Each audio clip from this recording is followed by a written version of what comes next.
busina, ito yung passing. ano, meron siyang high beam. Yun lang. And meron siyang low beam. Okay. Okay. Sabay sa passing. Sige pa. Okay. Okay, so ayan ang ating ilaw mga busing ay 140 watts. Okay, so ayan. So pwede na siya mga busing isabak sa mga malayoong biyahe. Okay. Dahil tayo ay riders, kailangan meron tayong panghanda mga busing kasi ang ilaw natin sa ating motor ay napakalabo po nito mga busing.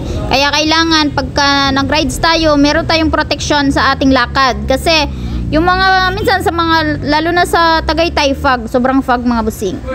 Okay, so ayan ito yung ating shop.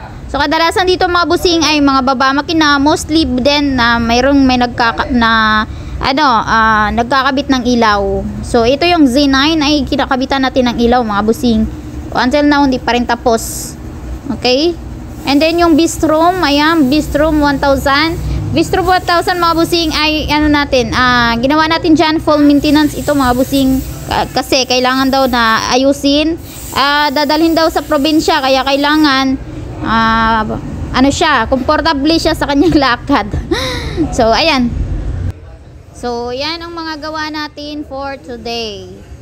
Okay, so ito yung kanina habang ginagawa siya. Ito yung Suzuki.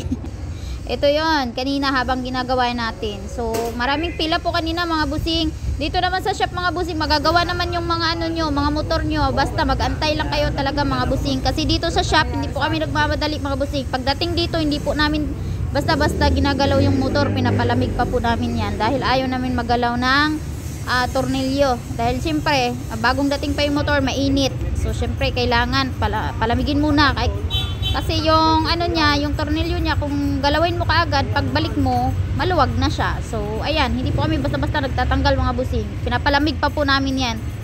Okay, so ayan, kailangan may oras po kayo dito pagka dito kayo nagpakabit sa shop.